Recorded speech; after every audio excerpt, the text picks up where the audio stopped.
First ever factory outlet మన Mukunda jewellers ఫిబ్రవరి 14న సుచిత్రాలో గొప్ప ప్రారంభం. VA 2 to 12%, zero making charges పై ఫ్లాట్ 20% ఆఫ్. ఆఫర్స్ అన్ని బ్రాంచెస్ కి వర్తిస్తుంది. నమస్తే, వెల్కమ్ టు ఆదాన్. నమస్తే మసూదన్ రెడ్డి గారు. నమస్కారం కిషోర్ కుమార్. మసూదన్ రెడ్డి గారు, ఈరోజు మన డిస్కషన్లో చాలా ముఖ్యమైనటువంటి అంశాలు. నంబర్ 1, ఇందాకలే ఒక వీడియో చూశాను. ఉద్యోగ సంఘాల నేత సూర్యనారాయణ ఒక కామెంట్ చేశాడు, ప్రెస్ మీట్లో ఒక కామెంట్ చేశాడు.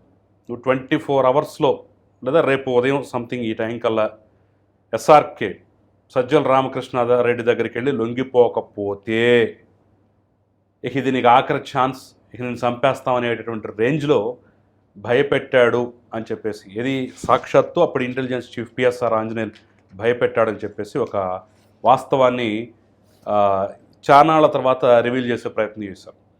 అంటే ఆ రోజుల్లో సజ్జల రామకృష్ణారెడ్డి మీద మనం చాలా వీడియోలు మాట్లాడాం, చాలా విమర్శలు చేసాం. అరాచకాలు ఈ స్థాయిలో ఉన్నాయని చెప్పేసి చాలాసార్లు కూడా మనం ప్రస్తావించాం. కానీ ఇప్పటికి కూడా ఇంకా అరాచకాల గురించి ఇంకా చెప్పుకుంటున్నారు, మాట్లాడుకుంటున్నారంటే దాన్ని ఎలా చూడాలనేది ఒకటి. ఇక నంబర్ 2, ఈరోజు జీవీ రెడ్డి చాలా స్ట్రాంగ్గా రియాక్ట్ అయ్యారు. 3 అధికారులని వెంటనే సస్పెండ్ చేసి పక్కన పడేశారు. మేము కీలకమైన ఆదేశాలు, కీలకమైన నిర్ణయాలు తీసుకొని 2 నెలలు గడిచినా సరే Dinesh Kumar, IAS officer Dinesh Kumar file పక్కన పెట్టారు. అసలు ఏం జరుగుతోంది? జగన్మోహన్ రెడ్డి హయాంలో అయితే ఇలాంటి సాహసం చేసేవాళ్ళ గౌరవం ఇస్తున్నాం కానీ మీరు నిలుపుకోలేకపోతున్నారంటూ కూడా కొంత గట్టిగా మాట్లాడే ప్రయత్నం, దమ్ము చూపించే ప్రయత్నం చేశారు. దానికి సర్వత్రా అయితే అభినందనలు వస్తున్నాయి. సో ఫైబర్ నెట్ ప్రక్షాళన జరగాలనే కోరుకుంటున్నారు. సో దీని వెనక ఏం జరుగుతుంది అనేది కూడా మనం మాట్లాడదాం. నంబర్ 3, వైస్ ఛాన్సలర్ నియామకానికి సంబంధించి కూడా ఉన్నత విద్యావంతుల్ని, లబ్ధ ప్రతిష్ఠుల్ని అక్కడ పెట్టారనేది ఒక అంశం అయితే, దాంతోపాటుగా ఆదికవి నన్నయ్య యూనివర్సిటీకి స్టువర్ట్పురం నుంచి వచ్చినటువంటి, ఆ మూలాల నుంచి ఉన్నటువంటి ఒక ఎరుకల కులానికి చెందినటువంటి ఒక ఉన్నత విద్యావంతురాలను తీసుకొచ్చి ఈరోజు ఆ పీఠం మీద కూర్చోబెట్టారు. నిజంగా బహుశా అసలు అలాంటి కులాలు, వెనకబడిన కులాలు అత్యుత్తమ స్థానంలోకి వెళ్ళడం అనేది చాలా అరుదు. ఈ ప్రభుత్వం అలాంటి గొప్ప పని చేసినట్టు కూడా ప్రశంసల వర్షం కురుస్తోంది. అట్ ద సేమ్ టైం పాత గాయాలు కూడా మనకి ఇంకా సలుపుతూనే ఉన్నాయి. వాటి గురించి కూడా మనం మాట్లాడే ప్రయత్నం చేద్దాం. సో ఫస్ట్ సజ్జల రామకృష్ణారెడ్డి మీద వచ్చినటువంటి కామెంట్ని ఎలా చూస్తారు మీరు? నా ఉద్దేశం ఒకటే, ఉక్కు తుక్కు, ఉక్కుని తీసుకోండి, కంచుని తీసుకోండి. ప్రజాస్వామ్యంలో ప్రజలన్నీ గమనిస్తుంటారు. ఈరోజు సత్యనారాయణ గారు బయటకు వచ్చి ఇట్టన్నారు, సూర్యనారాయణ ఏదో ఒక నారాయణ, ప్రభుత్వం వచ్చి 8 నెలలు అయితే నువ్వు కేసు ఎందుకు పెట్టలేదు అంటే నువ్వు కూడా దొంగవే. ప్రభుత్వం 8 నెలలు నూతన ప్రభుత్వం ఏర్పాటు చేసిన తర్వాత పలానా వ్యక్తి నన్ను బెదిరించాడని CID కంప్లైంట్ చేశాడా? మీడియా ముందు బొబ్బుల్లాగా అరిస్తే కుదరదు. నువ్వు పోయి నీ దగ్గర సాక్ష్యాధారాల ప్రకారం CIDకి పోయి కేసు ఇవ్వాలి. ఆ పని చేయకుండా ఎవడో బెదిరిస్తే బెదిరిపోయేటటువంటి నువ్వాడు దేశం వదిలిపెట్టి పారిపో అంతే తప్ప. ఎంతమందిని బెదిరిస్తారు? టీషోళ్ళు కూడా నిర్బంధం చేశారు, అందుకని భారతీయులు బెదిరిపోయారు. కిషోర్ గారు ఎదురు పోరాడాడు కదా స్వతంత్రం కోసం. 3.5 లక్షల మంది సమితులైతే ఈ దేశానికి స్వతంత్రం వచ్చింది, ఊరికే రాలా. అందువల్ల నేను అంటుండేది, BA చదువుకున్న బేవర్సగాడికి అన్ని తెలివితేటలంటే నువ్వు చదువుకున్నది ఏంది అంటే వాడు పొడిస్తేనే దిగద్దా? యువతలోళ్ళు మనం పొడిస్తే దిగదా? ముందు ధైర్యం అన్న పిరికితనమే మనిషిని చంపేస్తుంది. నీ పిరికితనమే నిన్ను బానిసం చేస్తుంది. నీ పిరికితనమే నిన్ను చేతగాని వాడిగా చేస్తుంది. కాబట్టి ముందు పిరికితనంలో నుంచి బయటికి రండి. ఎవడో పోటుగాడు కాదు, ఇది ప్రజాస్వామ్య దేశం. తప్పు చేసినోడు ఎవరికైనా కాస్త వెనక ముందు పనిష్మెంట్ ఉంటుంది. IAS అయితే పెద్ద పుడింగ్ అయింది, వాడు జీతగాడే నా దృష్టిలో. ప్రజలు పన్నుల రూపంలో గట్టి జీతం తీసుకునే ప్రతి ఓడు ప్రజలకు సర్వెంటు, ప్రజలే అల్టిమేట్గా సుప్రీం. కాబట్టి నీకు ఎందుకు ఇచ్చారు? దొంగ పనులు చేయమని సంతకాలు ఇచ్చారా? ఎవరిని పెడితే వాడిని కొట్టమని కాదు ఇచ్చింది పవరు. ప్రజలందరినీ చట్ట ప్రకారం, భారత రాజ్యాంగం ప్రకారం చూసుకోమని ప్రభుత్వ అధికారికి ఇచ్చి, రాజకీయ నాయకులు సంతకం పెడితే పాస్ పుస్తకం వస్తుందా? కాదు, MRO పెడితేనే వస్తుంది. రెస్పాన్సిబిలిటీ ఇచ్చారన్నమాట ఎగ్జిక్యూటివ్ బాడీకి. వీళ్ళు ఏంటంటే పీపుల్ రిప్రజెంటేషన్గా ఉండేవాళ్ళు వాళ్ళు ఉంటారు. అల్టిమేట్గా సజ్జల రామకృష్ణారెడ్డి సంతకం ఆడన్న పెట్టిండా? పెట్టాల్సిన సంతకం ఎవరు? అదే నేను అంటున్నాను. ఇప్పుడు ఇంటెలిజెన్స్ చీఫ్ అనేవాడు సజ్జల రామకృష్ణారెడ్డి దగ్గరికి వెళ్ళి లొంగిపోమంటాం ఏంటి అసలు? అది ఎవిడెన్స్ ఉండాలి కదా. నువ్వు వాడు చెప్పింది నిజమని నమ్మటమే. వీడియో కాల్లో నాకు చేసి చెప్పాడు, పక్కన కానిస్టేబుల్ పెట్టుకున్నాడు, అది ఇద్దని చాలా అంశాలు. నేను అనేది బహిర్గతం చెయ్యి. వీడియో కాల్లో చెప్పినా నీ దగ్గర రికార్డు ఉంది, ఇవాళ మీడియా ఉంది, సోషల్ మీడియా ప్లాట్ఫామ్ ఉంది, వదిలేయి. నేను అనేది నీ దగ్గర ఆధారం అనేది ఉంటే పెట్టు.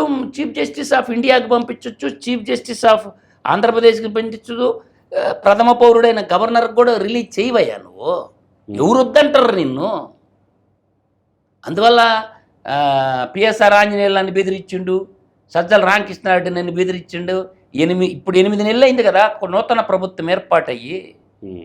ఇప్పుడు చచ్చిపోతాం ఏమవుద్ది? నిజమైతే గెలుస్తుంది కదా, నిజమైతే గెలుస్తుంది కదా. రోజు ఎంతోమంది చచ్చిపోతుంటారు కార్గిల్ యుద్ధంలో కానీ, దేశంలో కానీ, రోడ్డు యాక్సిడెంట్లో కానీ. నిజమైతే బతికిచ్చినోడు అవుతావు కదా, శిక్ష అయితే పడద్దు కదా. ఇవాళ తెలంగాణలో కూడా కాళేశ్వరం మీద కంప్లైంట్ ఇచ్చినోడు చంపేశారు. ఇవాళ పేపర్లన్నీ ప్రధాన శీర్షికల్లో రాసే అబ్బాయి గురించి. వాడు నిజమైతే గెలిపిస్తాడు కదా. కాళేశ్వరం మీద కంప్లైంట్ చేసినోడిని చంపారు. దోషులు ఎక్కడికి పోతారు? ఎవరు చంపారు ఏంది అనేది ప్రభుత్వం చూస్తూ ఉండదు కదా. నిజమేదో ఒక రోజు గెలుస్తుంది కదా. అందువల్ల సజ్జల రామకృష్ణారెడ్డి పెద్ద తోపంటోడు కాదు. అతనికి ఏంటంటే జర్నలిజంలో ఉండి తప్పించుకోని తిరుగువాడు ధన్యుడు సుమ్మతని అంటే అతనికి మొత్తం తెలిసి ఎలా తప్పించుకోవాలా ఏంది అనేది.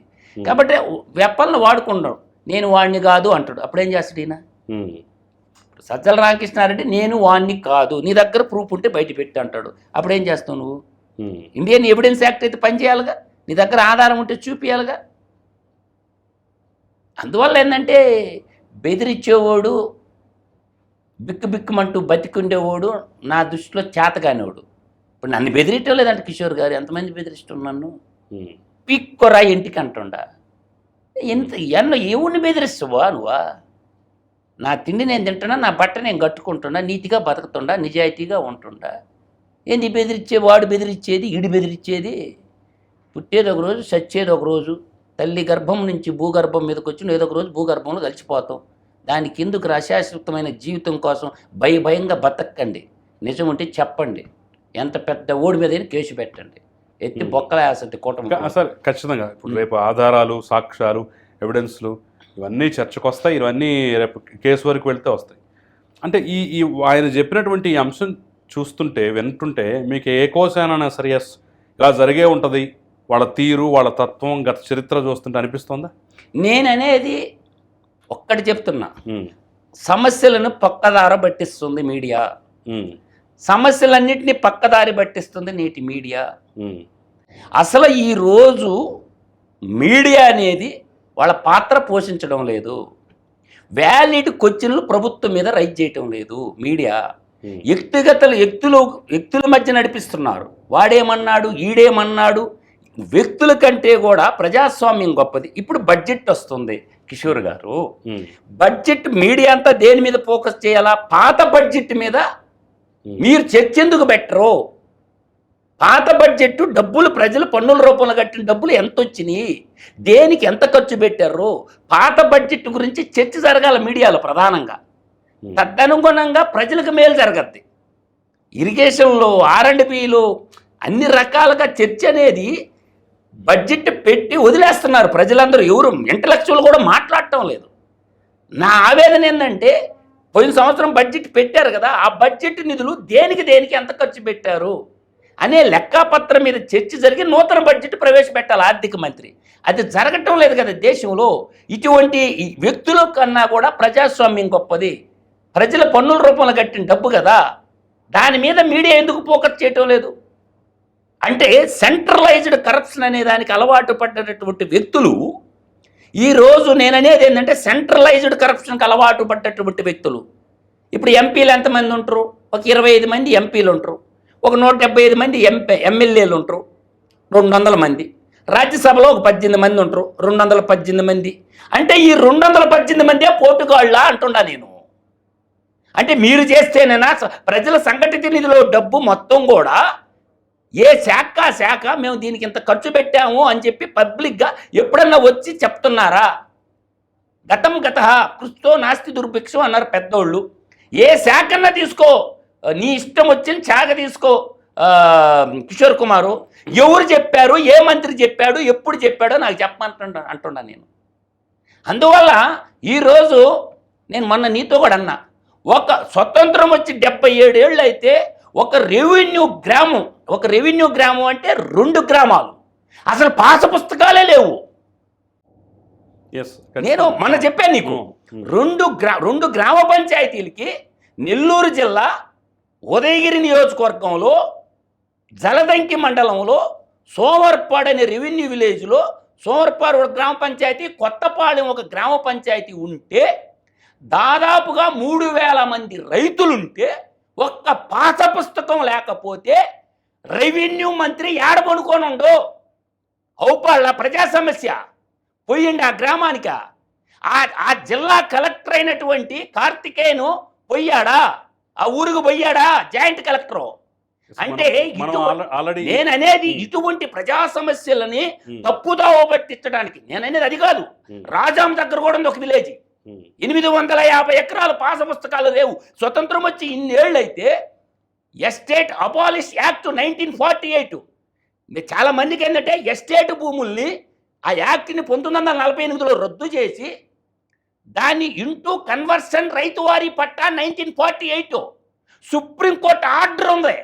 సుప్రీంకోర్టు భారత అత్యున్నతమైన న్యాయస్థానం పార్లమెంటు చేసిన చట్టానికే దిక్కు లేకపోతే రెవెన్యూ మంత్రి తొంగుంటే ఇటువంటి సమస్యల పక్కన పెట్టి సజ్జలగాడు ఏమన్నాడు, ఆ ఐపీఎస్ వాడు ఏమన్నాడు,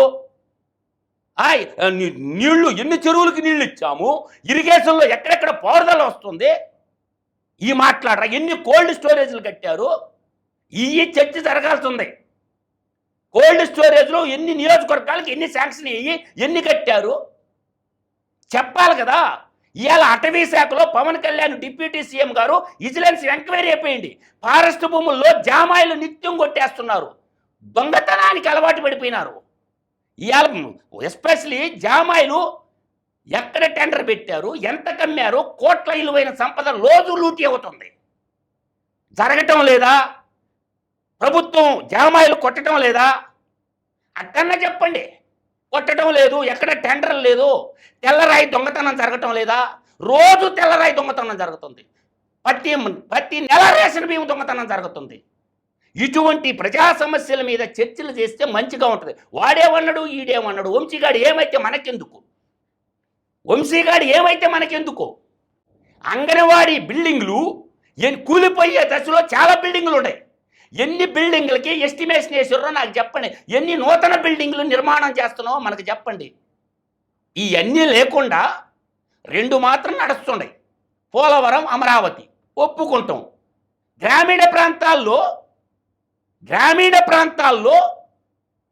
శిథిలావస్థలో ఉన్నటువంటి ఇలా చెరువుల మీద జంగిల్ క్లియరెన్స్ కూడా తీయలేనటువంటి దుస్థితిలో ఉన్నది ఇరిగేషన్ శాఖలో. అట్లాంటి సమస్యలు, ప్రజా సమస్యల మీద ఫోకస్ చేయకుండా వాడేమన్నాడు, ఈడేమన్నాడు, ఇది కాదు మనం చేయాల్సింది. రైట్. ఇక మనం సెకండ్ టాపిక్లోకి వెళ్ళిపోదాం. చూసినట్లయితే ఈరోజు మరొక సెన్సేషనల్ అంశం, జీవీ రెడ్డి ఈరోజు ప్రభుత్వంలో భాగం. ఆయన చాలా ఖచ్చితంగా మాట్లాడాడు. అక్కడ ఉన్నటువంటి 3 అధికారులని సస్పెండ్ చేసి పక్కన పడేశారు. సో ఏం జరుగుతోంది అంటే, ఒక నిక్కచ్చిగా ఫైబర్ నెట్ని ప్రక్షాళన చేస్తున్నాడు అనుకోవాలా, ఐఏఎస్ల ఆఫీసర్ల సహకారం లేదనుకోవాలా, ఇంకా పాత వాసనలు పోలేదనుకోవాలా, పాత వాళ్ళే ఇలా చేస్తున్నారు అనుకోవాలా? ఏం చేయాలంటారు? ఇప్పుడు పాత వాసన కాదు, ఎవడో ఒకడో పనిచేయాలి, ఎవరి బాధ్యత వాళ్ళు నిర్వర్తించాలి. కిషోర్ కుమార్ గారు జీవీ రెడ్డికి ఒక కార్పొరేషన్ బాధ్యత ఇచ్చారు. కార్పొరేషన్ బాధ్యత ఉన్నప్పుడు ఆ కార్పొరేషన్లకి లాభాల్లో నడిపించాల్సిన బాధ్యత ఆ వ్యక్తి మీద ఉంది. ఉన్నత విద్యాధికుడు, అన్ని చట్టాల మీద అవగాహన ఉన్నటువంటి వాడు, ఒక విధంగా రాయలసీమ ముద్దు బిడ్డ అని కూడా నేను చెప్పగలను. ఎందుకంటే మార్కాపురం ప్రాంతం ఒకప్పుడు కర్నూలు జిల్లాలో అంతర్భాగం కాబట్టి జీవీ రెడ్డి రాయలసీమోడే. నిజంగా నేనైతే అప్రిషియేట్ చేస్తుండా. చివరిదాకా నిలబడతాడా, ఏ ప్రెజర్స్ లేకుండా చివరిదాకా నిలబడతాడా జీవీ రెడ్డి? నిలబడాల. ఇప్పుడు ఫైబర్ నెట్ అనేది TV, phone connection, internet connection అతి తక్కువ రేటుకి ఇవ్వాలని చంద్రబాబు నాయుడు గారి యొక్క కలల స్వప్నం అది. ఇవాళ డిజిటల్ ఇండియాలో భాగంగా అందరి పిల్లలకి విద్య దగ్గర ఉండాలని, ఫోన్ అందుబాటులో ఉండాలని ప్రతి high school, MRO office, MDO office, irrigation, hospital అంతా ఫైబర్ నెట్ కేబుల్ వేసేసి డిజిటలైజేషన్లో భాగంగా చేయాలని ఒక కార్పొరేషన్ పెట్టారు. కార్పొరేషన్ కాస్త స్కీమ్ కాస్త స్కామ్ అన్నారు. ఆ స్కామ్లోనే కదా చంద్రబాబు నాయుడు గారిని 53 రోజులు జైల్లో పెట్టింది పెద్ద ఆయన్ని. కాబట్టి అది ప్రక్షాళన జరగాల. కొన్ని మిడతల దండు అక్కడ చేరి 40,000 నుంచి 70,000 నుంచి 1,50,000 నాకేశారు. జీవీ రెడ్డిని నేను స్ట్రైట్గా అడుగుతుండా, గడిచిన 5 ఏళ్లలో ఫైబర్ నెట్లో ఎవడెవడు ఎంత జీతాలు తీసుకున్నాడు, వాడి పేరు, ఆధార్ నెంబర్ ఉంటుంది, వాడి ఎడ్యుకేషన్ క్వాలిఫికేషన్ ఉంటుంది, ఆ లిస్టు బయట పెట్టమనండి. జీవీ రెడ్డి ఈ లిస్ట్ ఇప్పుడు వరకు బయట పెట్టలా. అలొకేషన్ ఆఫ్ బడ్జెట్ ఎవడు ఉన్నాడు, వాడి ఆధార్ నెంబర్ ఏంటి, వాడి క్వాలిఫికేషన్ ఏంటి, వాడికి చెల్లించిన అమౌంట్ ఎంత, ఏ అకౌంట్ నుంచి ఇచ్చారు, ఎవడెవడు తీసుకుంటారు, ఆ పేరు లిస్ట్ కూడా మీడియాకి ఇవ్వాలిగా జీవీ రెడ్డి గారు. ఇంతవరకు మొన్న 400 మందిని సస్పెండ్ చేస్తే, అరే నేనంటే కాదు 400 మందిని సస్పెండ్ చేస్తే అసలు ఆ ఫైల్ కదలకుండా చేసి డిసెంబర్లో జీతాలు ఇచ్చి, జనవరిలో జీతాలు ఇచ్చి, ఇప్పుడు ఫిబ్రవరిలో కూడా జీతాలు రెడీ అయిపోతున్నాయి అని చెప్పేసి ఆయన ఆవేదన వ్యక్తం చేస్తున్నారు. ఆవేదన ఎందుకండి, నీ చేతిలో పవర్ ఉంది, పోయి హైకోర్టులో కేసు అయ్యా, రిట్టు ఐఏఎస్ ఆఫీసర్ల మీద రిట్ అయ్యి, వీళ్ళు పనికి రాలేదు, పని చేయలేదు, పని దొంగలు కాబట్టి ప్రభుత్వ నిధులు తిన్నారని చెప్పి కేసు రిజిస్టర్ చేయమనండి జీవీ రెడ్డి గారిని. నేను ఇందాకే చెప్పాను నీకు, నిజమైతే గెలుస్తుంది కదా. పని చేయని వాళ్ళు జీతాలు ఎందుకు తీసుకున్నారు, పని చేయని వాళ్ళు జీతాలు ఎందుకు తీసుకుంటున్నారు, ప్రజల సంపద కదా అది. పోయి కేసే హైకోర్టులో జడ్జి ముందు పెట్టు, జడ్జి ముందు పెట్టేసాయి. ఒక కార్పొరేషన్ చైర్పర్సన్గా నిన్ను కూర్చోబెట్టింది ప్రక్షాళన చేయమని. లేక మాటలు ఎందుకు మాట్లాడుతావు నువ్వు? ఒక టైం బాండ్ పీరియడ్ ఉంటుంది, గైడ్ లైన్స్ ఉంటుంది, నామ్స్ ప్రకారం పోయి కోర్టులో నీ దగ్గరున్న ఆధారాలు పట్టుకొని ఫైల్ అయ్యి, అప్పుడు చీఫ్ సెక్రటరీ కూడా జీతాలు యాడ్ నుంచి వస్తాయా? ఎట్ట డ్రా చేసుకుంటారు జీతాల?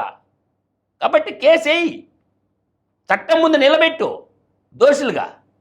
అందువల్ల ఏంటంటే జీవీ రెడ్డి తీసుకున్నటువంటి నిర్ణయాన్ని నేనైతే హ్యాట్సాప్ చెప్తుండే జీవీ రెడ్డికి. ఆ పట్టుదల ఎడవద్దు, చివరిదాకా రాష్ట్రం కోసం, ప్రజల కోసం పనిచేయి, అవినీతి మచ్చలు లేకుండా ఉండు, క్లీన్గా ఉండు, ఏం ఇబ్బంది లేదు, పోతా పట్టకపోయేది ఏమి లేదు. ఐఏఎస్ ఆఫీసర్లు మాట వినటం లేదు, పాత వాసన పోలేదు అంటున్నాడు. వినకపోతే సస్పెండ్ చేయవయా? ఐఏఎస్ ఆఫీసర్ అయితే ఎవడా ఐఏఎస్ అయితే ఎవడు గొప్పోడా? వెళ్ళిపోరా బాయ్ అనొచ్చు, నువ్వు రాబా ఆఫీస్కే బట్ట లోడ్ తీసి నిలబెడతా ఐఏఎస్ ఆఫీసర్ని. ఏ ఐఏఎస్ అయితే ఉడుకు ఇప్పుడు ఇంక గొప్ప వాడేమన్నా, వాడిని బాధ్యతగా పనిచేయమని ఇచ్చింది అంతే తప్ప ఎవడు గొప్ప ఐఏఎస్ అయితే? డ్యూటీకి టయానికి రాకపోయిన ఐఏఎస్ ఆఫీసర్ను కూడా శిక్షించవచ్చు. ఉదయాన్ని కుర్చీలో వచ్చి సాయంత్రం దాకా సీసీ కెమెరాలు పెట్టు, వాడు ఏడాడికి పోతుండో మొత్తం రికార్డు, వాడు ఎక్స్పెండిచర్ టీఏ డిఏలు మొత్తం ది బయటికి, విజిలెన్స్ని పెట్టు, ఇన్కమ్ ట్యాక్స్ పెట్టు, ఇన్కమ్ ట్యాక్స్ కంప్లైంట్ చేయి, ఆదాయానికి మించి ఆస్తుల్లో దొరికిపోతాడు. ఎవడు గొప్ప ఐఏఎస్ అయితే? అతను పబ్లిక్ సర్వెంట్, తన విధులు తను నిర్వర్తించాల. అందువల్ల ఏం భయపడాల్సిన పని లేదు. ఐఏఎస్ అయితే ఉడుకు ముద్ద వంగన పెట్టి పని చేపించాలా. ఇష్టం లేకపోతే మానేసి పోరా బాయ్, రిజైన్ చేసి పో. నీకు నెల జీతం ఎందుకు ఇవ్వాలా? పని చేయనందుక. పని చేస్తేనే డబ్బులు ఇవ్వాలా. ఆఫీస్కి రాకుండా లాడ్జిల్లో కొనుక్కుంటూ డబ్బులు ఇస్తారా ఏంటి? కరెక్ట్ కాదు. ఐఏఎస్లకు భయపడాల్సిన అవసరం లేదు. అందువల్ల ఏ ఐఏఎస్కి భయపడాల్సిన అవసరం లేదు. సో చర్యలు అయితే ప్రక్షాళన దిశగానే కనిపిస్తున్నాయి. కోర్టులో కేసు వేయాలా, జడ్జి ముందు ఫైల్ పెట్టాలా, జీవీ రెడ్డి వీళ్ళు ఆఫీస్కి రావటం లేదు, జీతాలు తీసుకుంటున్నారు, పని చేయటం లేదు అని చెప్పి నువ్వేం చేయాలంటే, మనకి న్యాయ వ్యవస్థ ఉంది, అన్ని వ్యవస్థలు నాశనం అయిపోయినా న్యాయ వ్యవస్థ మినుగురు పురుగులాగా ఉంది. పెట్టువయా హైకోర్టు జడ్జి ముందు పెట్టు, రిట్ అయ్యి ఎవడెవడో ఎందుకు తీసుకున్నాడు ineligible person, revenue recovery act పెట్టి నోటీసులు ఇష్యూ చేయి. బాబు నువ్వు ఎలిజిబిలిటీ లేదు, ప్రభుత్వ సొమ్ము తినో మర్యాదగా కట్టు రిటర్ను, లేదంటే కేసు రిజిస్టర్ చేయి. ఎందుకు భయపడుతుండవా? నాకేసారు కార్పొరేషన్లు అడ్డం పెట్టుకొని లక్షల రూపాయలు లూటీ చేసిన మాట వాస్తవం. 118 కార్పొరేషన్లు ఉన్నాయి కిషోర్ గారు, 97 కార్పొరేషన్లు ఉన్నాయి. ఆ 97 కార్పొరేషన్లో అసలు ఆడిటింగ్ చేపిలా. అదే కదా, ఆడిటింగ్ చేయకపోతే ఆ ఆడిట్ రిపోర్ట్ పెట్టుకొని జీవీ రెడ్డి అందరిని శిక్షించవచ్చు. Audit report final. ఆడిట్ రిపోర్ట్లో దొరికిపోతారు కదా దొంగలందరూ. కార్పొరేషన్స్ అడ్డం పెట్టుకొని కూడా కనీసం 3-4 లక్షల కోట్లు అప్పు చేసినట్టున్నారు గత ప్రభుత్వంలో. అవన్నీ ఎవిడెన్స్ ఎక్కడ ఖర్చు పెట్టారు, దేనికి ఖర్చు పెట్టారు లోడితే మొత్తం దొరికిపోతారు దొంగలు. యాంటీ కరప్షన్ బ్యూరో ఏసీబీ ఉంది కదా, ఏసీబీ కంప్లైంట్ చేయి, ఇన్కమ్ ట్యాక్స్ కంప్లైంట్ చేయి, ఇన్కమ్ ట్యాక్స్ కూడా ఫైల్ చేయాలి కదా. ఏసీబీ ఉంది కదా, వాళ్ళు తేలేస్తారు కదా, ముందైతే నువ్వైతే కంప్లైంట్ చేయరు కదా. అందువల్ల ఏంటంటే ఏం భయపడాల్సిన అవసరం లేదు. గవర్నమెంట్నే మొట్టమొదటి నుంచి కూడా చెప్తుండా, అవినీతి అనేది ఎక్కడో ఒక చోట ప్రక్షాళన జరగాల. గ్రూప్ 1 గ్రూప్ 2 నోటిఫికేషన్ వదలండి, రిక్రూట్ చేసుకోండి నూతన ఆఫీసర్లని, పని అయిపోద్ది. పారంబోకుల్ని ఎవరిని కూడా ఉపేక్షించాల్సిన అవసరం లేదు. కాకపోతే ఇక్కడ చూడాల, బ్యూరోక్రాట్లు రాజకీయ నాయకులు నీకిది నాకిది అని చెప్పి నాకేస్తారు దేశాన్ని. బ్యూరోక్రాట్లు తర్వాత రాజకీయ నాయకులు ఇద్దరు దోస్త్ మేరా దోస్త్ తూ హే మేరా క్యా హై అని చెప్పి నాకేస్తారు ప్రజల సొమ్ము. ఇదైతే వాస్తవం. ఇక ఆఖరిగా మనం మాట్లాడాల్సింది విశ్వవిద్యాలయాల వైస్ ఛాన్సలర్లకు సంబంధించి. సరే, ఒకటి అరా కొంచెం ఆరోపణలు ఉండొచ్చు కానివ్వండి, మ్యాక్సిమం ఈసారి అయితే మంచి వాళ్ళని తీసుకొచ్చారు అనేటటువంటి అంశంతో పాటుగా ఒక ఆసక్తికరమైన ఆదికవి నన్నయ్య యూనివర్సిటీకి సంబంధించి అట్టడుగు వర్గాల నుంచి చెందినటువంటి ఒక మహిళను తీసుకొచ్చి ఈరోజు అత్యున్నత స్థానంలో కూర్చోబెట్టారు. ఖచ్చితంగా మంచి విషయం అని చెప్పేసి కూడా సార్, మనం ఏదో మరీ గొప్పగా భజన కొట్టాల్సిన అవసరం కూడా మనకు లేదు కానివ్వండి, కానీ మంచి చేసినప్పుడు మంచి అనే అంశాన్ని ఖచ్చితంగా గుర్తించాలి, అభినందించాల్సిన బాధ్యత కూడా ఉంది. సో ఈ వరవడి సంప్రదాయం ఎలా అర్థం చేసుకోవాలంటారు? నేనైతే అంత ట్రాస్ అని చెప్తాను. నీకు నచ్చిన యూనివర్సిటీ సెలెక్ట్ చేసుకో. ఇప్పుడు వచ్చిన వీసీలందరికీ ఛాలెంజ్ ఇస్తున్నా, మీకు నచ్చిన యూనివర్సిటీ సెలెక్ట్ చేసుకో. ఈ యూనివర్సిటీల కింద ఉన్నటువంటి డిగ్రీ కాలేజీలు, ఎస్పెషల్లీ ప్రైవేట్ డిగ్రీ కాలేజీలు యాజ్ పర్ గవర్నమెంట్ నామ్స్ ప్రకారం నడుస్తుండయా? చూపిస్తారా? యాజ్ పర్ గవర్నమెంట్ నామ్స్ ప్రకారం లెక్చరర్స్ ఉన్నారా? చూపిస్తారా? అంటే ఒక ఉన్నత విద్యార్థికులు చైర్లో కూర్చున్నంత మాత్రాన యూనివర్సిటీ ప్రక్షాళన జరగద్ది అని అనుకుంటే భ్రమల్లో ఉన్నారు. నేను అంటుండే వ్యాలిడ్ పాయింట్ చెప్తుండా, రాష్ట్రానికి యూనివర్సిటీలు ఏమందించాయి నాకు చెప్పమనండి.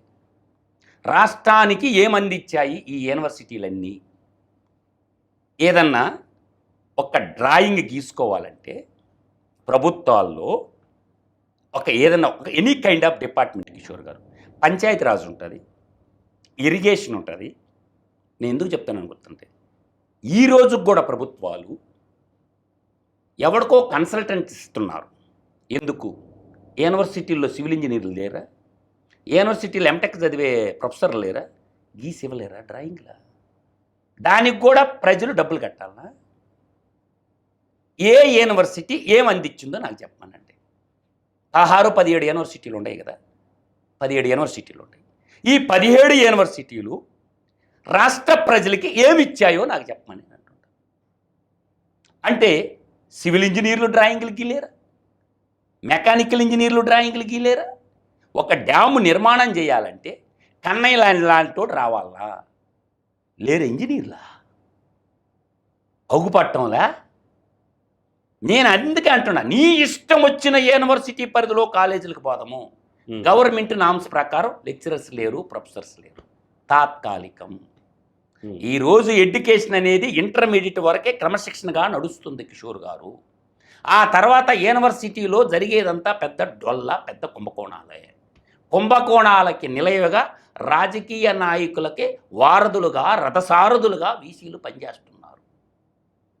సామాజిక అంశాలు పక్కన పెడితే ఒక ఎస్సీకి ఇచ్చారు, ఒక ఎస్టీకి ఇచ్చారు, ఒక బీసీకి ఇచ్చారు, ఒక ఓసీకి. ఎస్సీ ఎస్టీ బీసీ ఓసీ కాదు సమస్య.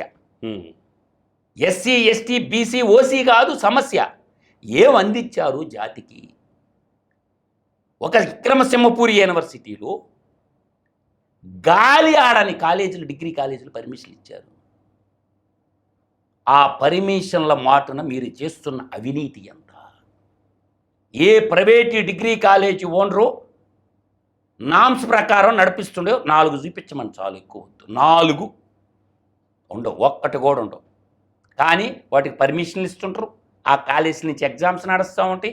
ఆ పిల్లోళ్ళు మళ్ళీ వస్తుంటారు. ఆ కుంకుమ పూసుకునే సర్టిఫికేట్లు పట్టుకొని ఉద్యోగాల కోసం నిరుద్యోగ యువతని పెంచి పోషిస్తుండే యూనివర్సిటీలు. ఇది మాత్రం నేను స్పష్టంగా చెప్పగలను. నిరుద్యోగ యువతని పెంచి పోషించడానికి స్టాటిస్టిక్స్లో BCom, BA, BBA, MCA, MBA ఉంటుంది, కానీ సరుకు 0, పెద్ద గుండు 0. అందువల్ల ఏంటంటే అసలు కాలేజీల్లో ప్రొఫెసర్లు చదువు చెప్తున్నారా? ఎంతమంది ప్రొఫెసర్లు ఎన్ని గంటలు ఒక బీఏ చదువుకుంటే హిస్టరీ ఎన్ని గంటలు బోధించారు, ఎకనామిక్స్ ఎన్ని గంటలు బోధించారు, జియోగ్రఫీ ఎన్ని గంటలు బోధించారు చెప్పమనండి, కొద్దిగా డేటా బయట పెట్టమనండి. అందమైన యూనివర్సిటీ మాటున ఆ యూనివర్సిటీ 4 గోడల మధ్య ఏం జరుగుతుంది అని నేను అంటుండా. నాకు తెలుసు కాబట్టి అంటుండే ఈ మాట, నేను లేగ్గా మాట్లాడటంలా. ఏ రోజైనా సరే ఒక యూనివర్సిటీ వైస్ ఛాన్సలరు మా యూనివర్సిటీకి ఇంత గ్రాంట్ వచ్చింది, మా యూనివర్సిటీ కింద ఇన్ని డిగ్రీ కాలేజీలు ఉండి మేము ఇచ్చిన వేతనాలు ఇన్ని, మాకు వచ్చిన డబ్బు ఎంత, మేము పిల్లోళ్ళ కాడి తీసుకున్నది ఎంత అని చెప్పే వైస్ ఛాన్సలర్ పేరు ఒక్కటి చెప్పమని నేను అడుగుతుంటాను. గవర్నర్ కింద ఉండాల్సినటువంటి వైస్ ఛాన్సలరు రాజకీయ నాయకుల చుట్టూ ఎందుకు ప్రదక్షిణలు చేస్తున్నారు? ఉన్నత విద్యార్థులే కదా రాజకీయ నాయకుల చుట్టూ తిరగాల్సిన అవసరం ఏముంది మీకు? భారత భావి పౌరులను తీర్చిదిద్దేటటువంటి ప్రొఫెసర్లు, లెక్చరర్సు, మీరు టయానికి యూనివర్సిటీలకు పోయేవాళ్ళు ఎంతమంది? సీసీ కెమెరా డేటా ఇస్తారా? ఎంతమంది ప్రొఫెసర్లు క్లాసుల్లో ఉంటారో, నెలొచ్చాలకి జీతాలు తీసుకుంటారో, ఎన్ని పాఠాలు చెప్పారో ఆ స్టాటిస్టిక్స్ ఇవ్వగలరా? ఈ జాతికి ఏమంది ఇచ్చారు?